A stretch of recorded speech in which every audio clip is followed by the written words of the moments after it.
silakan kepada KM untuk dipimpin berdoanya. Sebelum belajar, marilah kita berdoa dalam hati, mulai.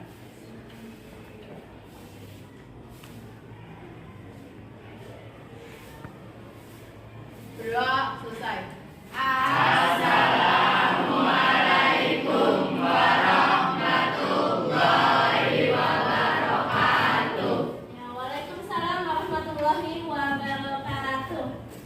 Baik anak-anak, silakan bajunya dirapihkan dulu. Ya, dan dilihat di bawah bangku kalian, di bawah mejanya. Apakah ada sampah? Ada, Bu. Ada, udah bersih semua. Oke, hari ini siapa yang tidak masuk? Ada 4 orang sudah ada di agenda. Ada 4 orang yang sudah ada di agenda kita.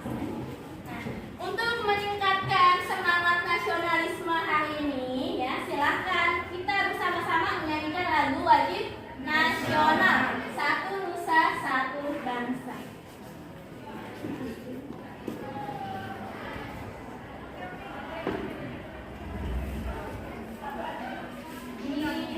Siapkan dulu, berdiri semuanya.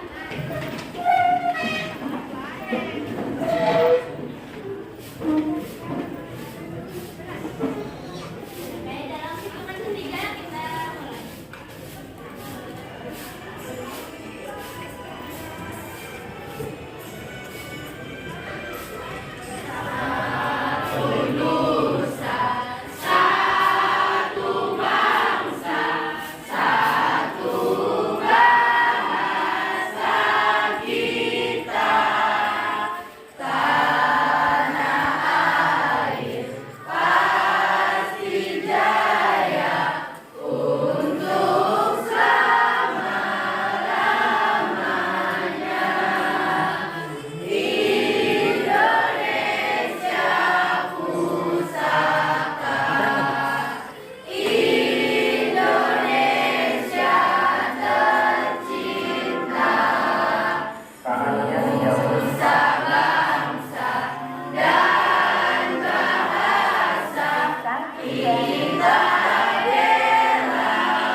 Ya, oke, silakan. Terima kasih, duduk kembali.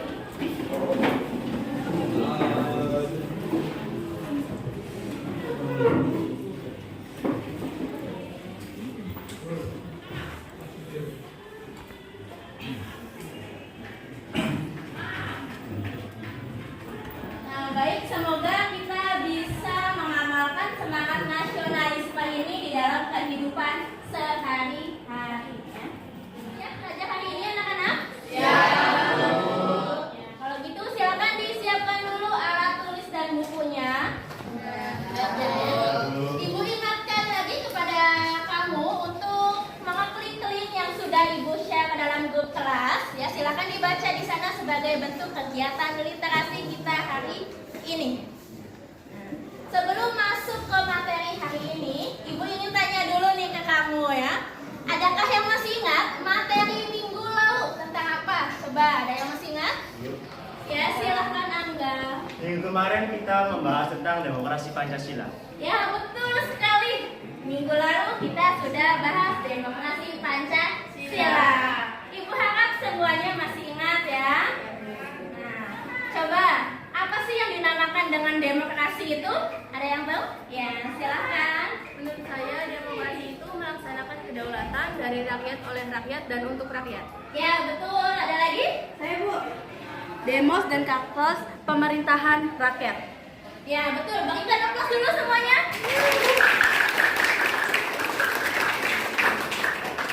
Ya, betul sekali. Ya. Tadi yang sudah disampaikan oleh teman kalian bahwa yang dinamakan demokrasi Pancasila ini yaitu demokrasi di mana pemerintahannya itu berasal dari rakyat yang berdasarkan pada Pancasila. Nah, sejauh ini demokrasi Pancasila itu mengalami berbagai perkembangan dari masa ke masa. Ya, coba adakah yang masih ingat nama presiden kita dari awal sampai saat ini? Ada yang bisa menyebutkan? Ya, silahkan. presiden kita ada 7, yaitu Pak Soekarno, Pak Soeharto, B.J. Habibie, Gus Dur, Ibu Megawati, Bapak Susilo Bambang Yudhoyono, dan terakhir yaitu Pak Joko Widodo. Ya, betul sekali ya. Nah, apakah mereka itu melalui proses demokrasi pada saat pemilu? Iya, Ya, betul. betul. Jadi sampai saat ini ada berapa jumlah presiden kita? Ada 7. Nah, ada 7. Itulah bentuk gambaran demokrasi Indonesia ya sampai saat ini. Tuh. Diingat ya anak-anak, jangan sampai lupa ada demokrasi terpimpin, demokrasi Orde Lama, demokrasi Orde Baru, dan demokrasi era reformasi. Nah, saat ini kita berada di demokrasi reformasi, era reformasi. Gitu ya.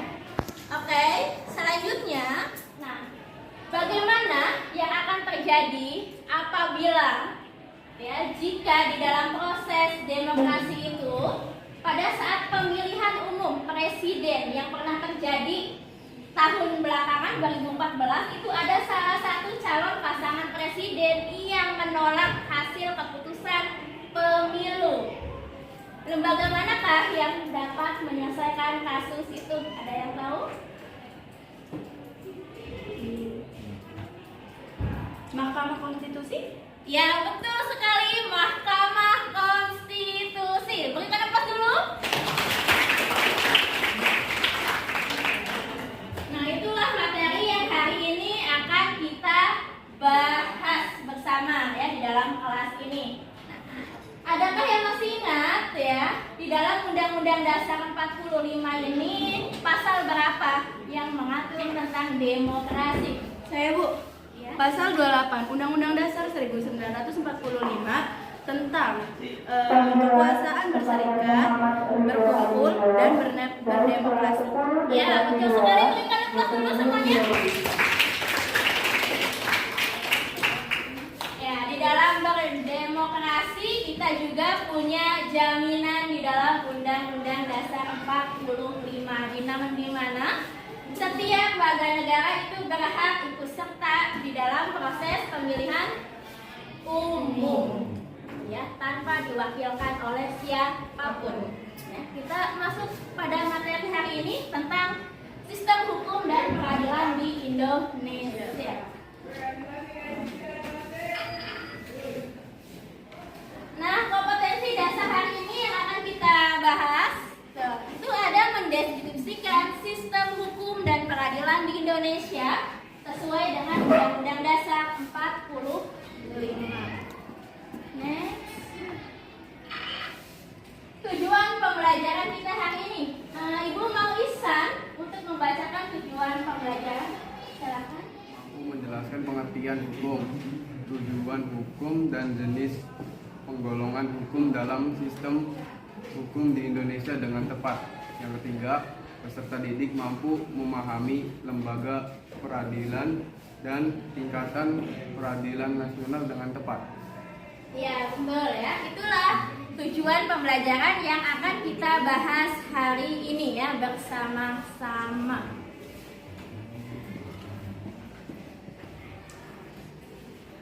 Nah, di sini ada materi pembelajarannya. Linknya sudah Ibu share ke dalam grup kelas. Silakan kamu cek dan baca ya materi yang sudah Ibu share ke dalam grup kelas. Sebagai bentuk kegiatan literasi kita hari ini. Nah, anak-anak coba perhatikan dulu ya. Di sini adakah yang pernah melihat gambar ini ya? Ada, Bu. Ada ya. Ada yang tahu siapa ini? Itu jaksa bukan sih? Jaksa. Yang lain ada? Ya. Ini di dalam metodologi Yunani, beliau adalah Dewi Themis. Dewi yang melambangkan keadilan hukum. Nah, coba kita lihat. Di sebelah tangan kanan, apa yang dipegang? timbangan. Betul. Timbangannya ini sejajar atau berat sebelah? Berat sebelah. Sejajar atau berat sebelah? Sejajar ya. Timbangannya ini sejajar yang dipegang oleh Dewi Temis di sebelah tangan kanan. Nah, itu artinya adil, tidak berat sebelah. Nah, selanjutnya kita lihat di tangan sebelah kiri. Ada apa? Ada pedang. Ya, pedangnya lurus atau berbelok-belok? Lurus. Lurus ya pedangnya. Nah, itu artinya adil kepada setiap manusia. Lihat mata Dewi Temis, ditutup atau dibuka? Ditutup. Nah, matanya ditutup ya. Itu artinya tidak pandang bulu, ya, tidak memihak kepada siapapun. Ya. Tuh. Inilah gambaran hukum yang diharapkan oleh masyarakat kita sebagai bentuk hukum yang adil sesuai dengan gambaran Dewi Temis. Ya. Selanjutnya, nah silakan diperhatikan di sini. Adakah yang kenal dengan bapak kita ini? Bapak ya, betul sekali. Silakan Widya untuk dibacakan. Hakim Agung paling ditakuti koruptor. Selama 18 tahun karirnya, tangani 19.708 perkara, berhasil menyidangkan 842 koruptor. Akil Motsar divonis seumur hidup. Angelina Sandak dari tuntutan 4,5 tahun jadi 12 tahun. Atut Syosia dari tuntutan 4 tahun menjadi 7 tahun. Anas Urbaningrum dari tuntutan 7 tahun menjadi 14 tahun. Ya, betul sekali ya. Tuh, beliau adalah salah satu hakim agung yang paling ditakuti oleh koruptor kita di Indonesia. Ya. Banyak sekali nilai kebaikan yang dapat kita ambil di sini. Coba ada yang bisa menyebutkan nilai kebaikan apa saja? Silahkan Angga. Adil kepada siapapun tanpa melihat kedudukan dan memiliki jiwa semangat yang besar. Ya, betul. Kalian semua di sini suatu saat nanti bisa mencontoh ya semangat pejuang Bapak Artijo Alkotsar ini ya sebagai salah satu hakim agung yang adil ya, yang memiliki semangat tinggi untuk memberantas para koruptor. Nah, kita lanjutkan. Panggilan UTKS kelas 12 Angkatan 1, 10 AHL 2, dan 11 STLB 2 ditunggu di lobi. Oke, di sini ada definisi hukum ya. Menurut kamu apa sih yang dimaksud dengan hukum? Ada yang tahu? Ya, silakan. Menurut saya, hukum itu sebuah aturan yang dimana kita sebagai manusia memiliki aturan untuk menjalani kehidupan. Ya, semuanya. Ya, aturan yang harus ditaati oleh setiap warga negara. Kita lanjutkan di sini ada tujuan hukum ya. Apa itu tujuan hukum? Di antaranya yang pertama ada mengatur masyarakat agar tidak melakukan pelanggaran dan tidak kriminal demi terciptanya perdamaian dan kesejahteraan masyarakat, mengatur hubungan antar manusia dan membatasi serta mencegah tindakan-tindakan yang berlebihan yang dapat dilakukan oleh manusia. Intinya untuk mengatur hidup ini supaya tertib dan aman, karena apabila tidak ada hukum maka orang akan berbuat seenaknya. Nah, gitu ya. Itu salah satu tujuan hukum Indonesia ya, untuk mengatur ketertiban dan juga ketentraman di dalam suatu negara. Kita lanjut lagi. Nah, di sini ada dasar hukum yang mengatur bahwa Indonesia, negara kita itu merupakan negara hukum. Ya, dasar hukumnya telah diatur dan tertuang di dalam Undang-Undang Dasar 1945, ada dalam pasal 1 ayat 3 yang berbunyi negara Indonesia adalah negara hukum. Ya, betul ya. Ada di dalam pasal 1 ayat 3 Undang-Undang Dasar 45 yang berbunyi bahwa Indonesia adalah negara hukum. Ya.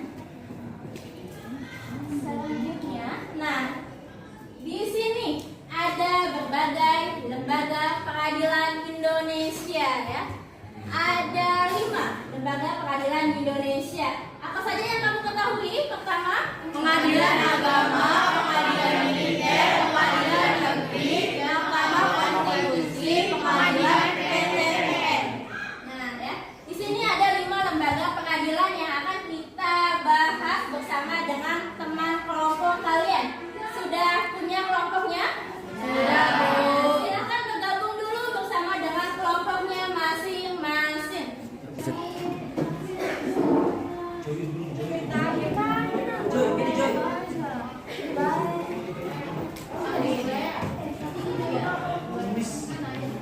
Kelompok sih.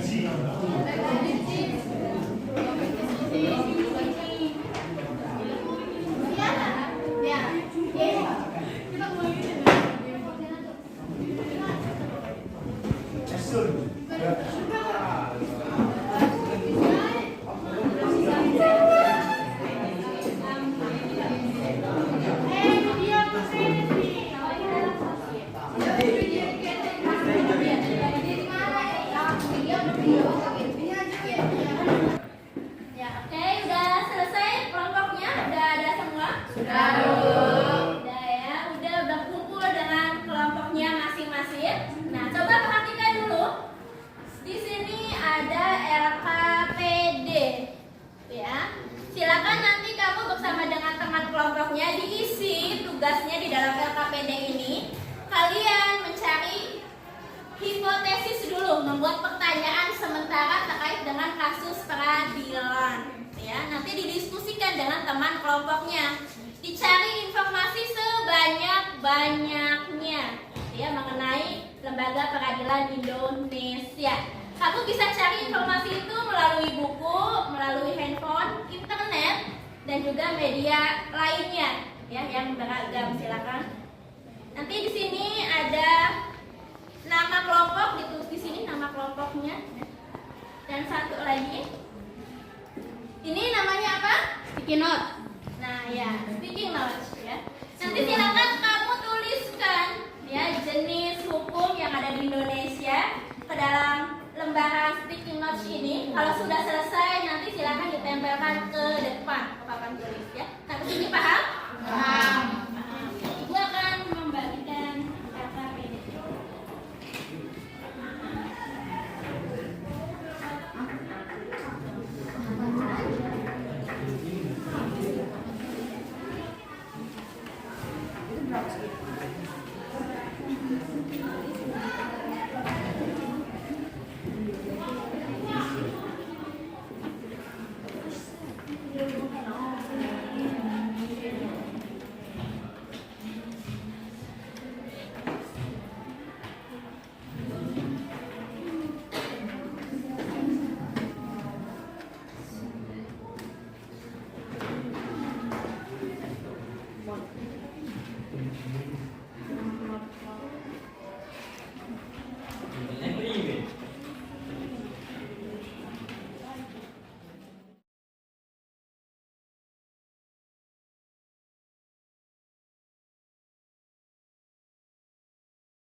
sticky notes itu silakan ditempel ke papan tulis ya. Silakan.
Oke, selanjutnya silakan kepada perwakilan kelompok untuk ke depan menyampaikan hasil informasinya ya yang sudah dicari.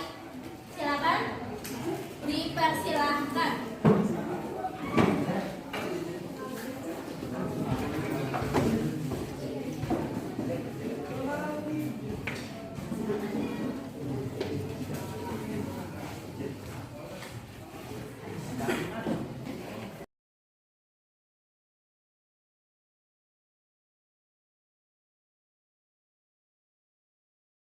Assalamualaikum warahmatullahi wabarakatuh. Saya sebagai moderator di sini, saya akan mempersilahkan kepada 5 kelompok yang sudah berdiskusi dengan kelompoknya masing-masing untuk mempresentasikan hasil diskusinya. Kepada kelompok bintang, silakan. Saya dari kelompok bintang akan menyampaikan hasil diskusi kami tentang kasus pembunuhan warga negara sipil. Pengadilan yang berwenang mengadili untuk menyelesaikan kasus pembunuhan yang terjadi kepada warga negara sipil ini adalah pengadilan negeri.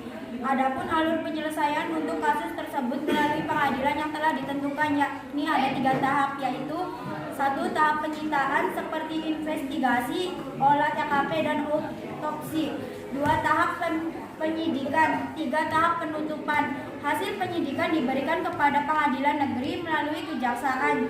Jika jawaban tidak puas, maka kasus ini bisa naik pada tingkat banding dan dibawa ke pengadilan tinggi. Jika masih tidak puas, maka kasus ini bisa dibawa ke Mahkamah Agung pada tingkat kasasi. Silakan. Saya dari kelompok rantai akan menyampaikan hasil diskusi kami tentang kasus perceraian. Pengadilan yang berwenang menyelesaikan kasus perceraian tersebut dilakukan oleh Pengadilan Agama. Jika kalian kunjungi situs resmi Lembaga Pengadilan Agama, terdapat beberapa jenis prosedur untuk melakukan alur penyelesaian dari kasus ini. Di sini saya akan menyebutkan beberapa tahap, yaitu 1. Sidang perlengkapan berkas, 2. Proses mediasi, 3. Sidang jawaban, 4. Replik gugatan, 5. Duplik tergugat, 6. Sidang pembuktian surat dari tergugat. Dan sidang kesimpulan hasil laporan diberikan kepada Pengadilan Agama melalui kuasa hukum penggugat. Jika jawaban tidak puas, maka kasus ini tidak naik banding dan dibawa ke Pengadilan Tinggi Agama. Jika masih tidak puas juga, maka kasus ini bisa dibawa ke Mahkamah Agung pada tingkat kasasi. Untuk kelompok beringin, silakan. Saya dari kelompok Pohon Beringin akan menyampaikan hasil diskusi kami tentang kasus pembunuhan yang dilakukan oleh anggota TNI. Pengadilan yang berwenang mengadili untuk menyelesaikan kasus pembunuhan yang terjadi kepada TNI tersebut adalah pengadilan militer. Adapun alur penyelesaian untuk kasus tersebut melalui pengadilan yang telah ditentukan, yakni 1. Polisi militer, 2. Penyelidikan, 3. Pengadilan militer. Baik, untuk kelompok selanjutnya dipersilakan. Saya dari kelompok Kepala Banteng akan menyampaikan hasil diskusi kami tentang kasus sengketa pemilih umum pasangan calon presiden. Pengadilan yang akan mengadili untuk menyelesaikan kasus sengketa pemilu tersebut dilakukan oleh Mahkamah Konstitusi sebagai lembaga pengadilan tingkat pertama dan terakhir. alur penyelesaiannya. Menurut kelompoknya saya bahwa penyelesaian kasus ini langsung diatasi oleh Mahkamah Konstitusi sebagai lembaga pengadilan tingkat pertama dan terakhir, di mana segala bentuk hasil keputusan Mahkamah Konstitusi bersifat final dan tidak dapat diganggu. Dan untuk kelompok terakhir, silakan. Saya dari kelompok Padi dan Kapas akan menyampaikan hasil diskusi kami tentang kasus penggelapan uang pemerintahan daerah Kabupaten Cirebon. Pengadilan yang akan mengadili untuk menyelesaikan kasus tersebut dilakukan oleh Pengadilan Tata Usaha Negara, yaitu PT UN. Adapun alur penyelesaiannya, menurut kelompok kami, jika pelapor merasa keberatan biasa mengajukan gugatan ke Pengadilan PT UN tingkat provinsi. Namun jika hasilnya tidak puas, maka kasus ini bisa dibawa ke Mahkamah Agung sebagai lembaga pengadilan tingkat kasasi.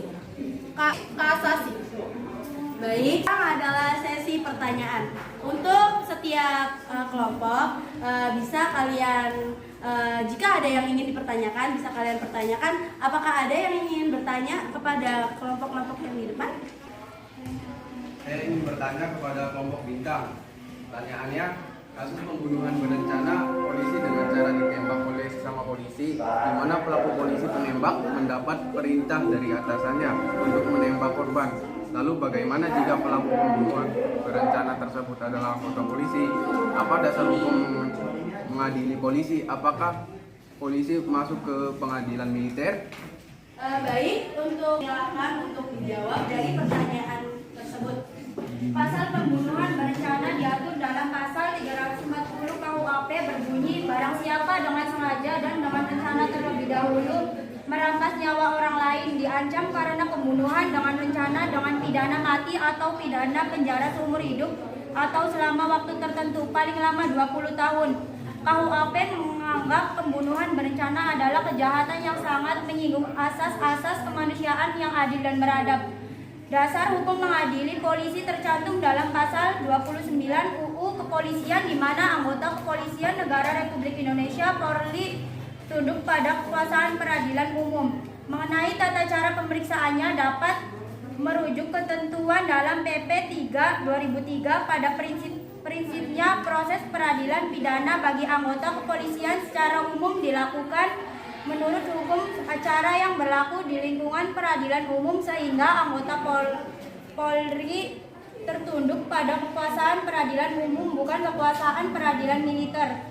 Pemeriksaan di tingkat penyidikan dilakukan dengan memperhatikan kepangkatan anggota kepolisian yang ditetapkan jadi tersangka atau terdakwa dapat diberhentikan sementara dari jabatan dinas kepolisian sejak proses penyidikan sampai adanya putusan pengadilan yang berkekuatan hukum tetap. Anggota polisi yang melakukan tindak pidana diberhentikan tidak dengan hormat. Demikian pendapat dari kelompok kami. Jawaban dari kelompok bintang sudah puas. Untuk yang bertanya, apakah sudah puas? Ya, sudah. Baik, sekarang kita sudah di ujung akhir presentasi. Oleh karena itu kami akhiri presentasi hari ini. Wassalamualaikum warahmatullahi wabarakatuh. Waalaikumsalam warahmatullahi wabarakatuh. Oke, semuanya berikan aplaus dulu kepada kelompok yang sudah tampil ke depan.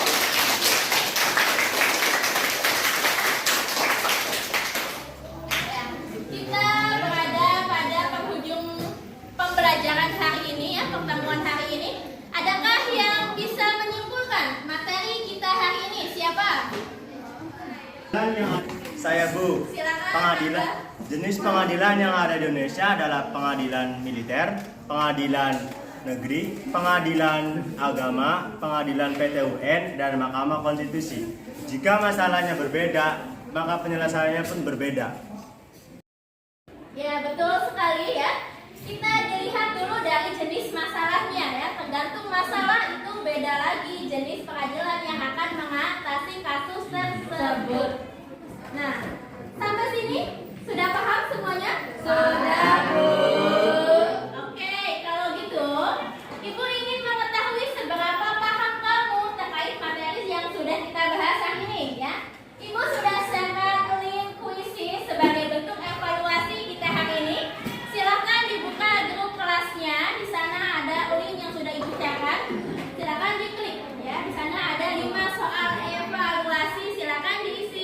dari sekarang.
Oke, udah selesai isi kuisisnya? Sudah ya.